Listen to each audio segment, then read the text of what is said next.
cover the knees here, and then slowly we'll move back into pedaling out our feet here in a downward facing dog. So walking our dog out a little bit, stretching the calves. And you can hold one heel down a little bit longer, and then the other. And we'll take our downward facing dog. Remember, your legs don't have to be straight, the heels don't have to come down. It's more important to have a long spine here.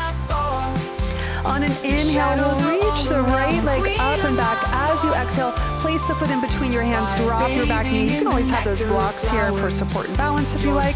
We're coming up to low lunge. So arms reach up as the hips come forward.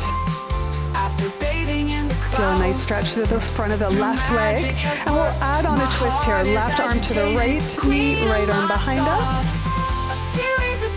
Inhale, both arms up. Exhale, take runner's stretch. So hands are on the floor or on blocks, whatever's working for you. Inhale, chest forward.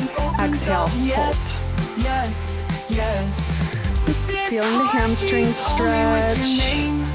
Letting that tension go. So much of flexibility is actually the mind. It's